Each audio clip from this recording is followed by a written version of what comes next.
Usap-usapan ngayon sa social media ang panliligaw di umano ng basketball player na si Richie Rivero sa anak ng mag-asawang Richard Gomez at Lucy Torres. Bagamat di pinangalanan, ayon sa ama ni Juliana na si Richard ay okay lang sa kanya ito, basta maayos ang pakikitungo sa kanilang anak at sa kanilang pamilya. Di naman nila mag-asawa saklaw ang buhay at kaligayahan ng anak. Nandyan lang sila para umalalay at kumabay kay Juliana. Yan boy. Wala pang boyfriend? May nanliligaw ngayon. Alam ko nag-break siya ng isang boyfriend niya pero sa few months ago.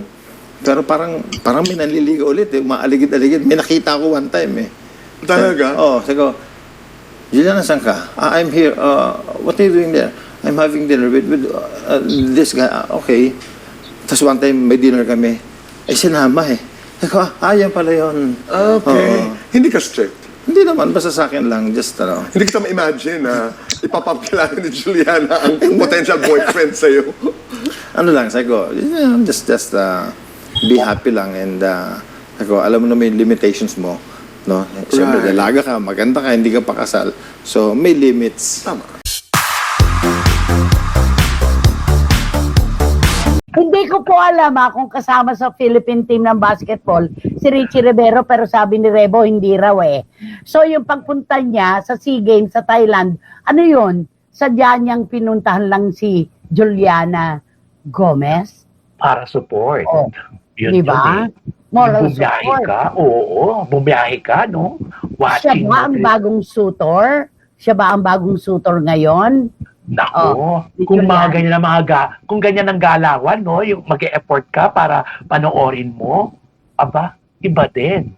Iba yun, di ba? Iba yung effort na yun. So, baka bet niya si Juliana ni Richie Rivero, Nay. Tingnan natin. Alam si Wating-Wating, kilig daw siya doon sa Aika 1 Mig. Sabi niya, ayan, pupusta raw siya, magtatagal ito. Pero doon kay Ricky, ibang sinabi kay Richie, aba, kung Rebo ba't nawala? Ayun. Aba, sabi niya, kung totoo man ito, dapat matuto na siyang maglaba ng kanyang dirty laundry. Baka babatukan siya ni Congressman Richard Gomez. Tingnan mo, Nakakaloka. naimbalik tuloy, na-connect tuloy yung mga dating issue niya. Oo, tama. Opo na, hindi po kasama sa line-up ng Gilas si Richie. Oo nga, nalaman ko na, Dan Clavesillas, at saka na-olats na, Rebo, ang Gilas. Sayang naman. At dito naman, sabi naman ni John, nako, si Juliana, paano yan? Merong issue daw kay Richie Rivero at kay Blight noon. Di pa naman natin alam kung ano ba totoo doon, di ba? Oo. Issue lang naman yun. Malay naman natin kung totoo ba yung mga kumalat-kalat na balita tungkol kay Richie Rivero. Ang mahalaga, kung talagang binantayan lang niya at sinuportahan si Juliana Gomez sa SEA Games, aba, maganda ito. Di ba? Simula. Yan ang magandang Manligaw. simulain. Oo. Hindi naman krimen ang manligaw. Why not? Napakaganda ni Juliana, no? Pang Miss Universe ang datingan. Parang nanay. At saka sabi nga nila, di ba, sabi niya pareho silang sports-minded, kaya mukhang pwede. Magkakasundo. Pwede. Oo. Oo. Ay, hindi pa raw talo ang Gilas, Rebo. May 8 p.m. pa raw.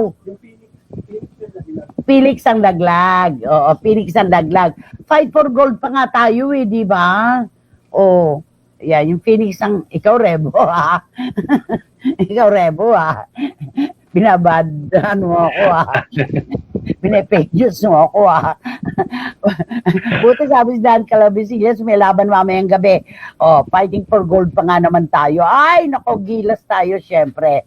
Na hindi po yan magkaka-time and effort kung walang something sa kanila, lalo na po sa ibang bansa pa susundan. Richie, good luck. Sana matanggap ka ng mga magulang ni Juliana. Sabi ni Paulo Balde ng Vira Catanduanes. At saka si Lucy naman, si Mayor Lucy at saka si Congressman Richard, hindi naman sila naniniwala sa mga kwento-kwento. Siyempre naman, may sariling buhay na rin naman at pag-iisip si Juliana para magdesisyon para sa kanyang love life, di ba?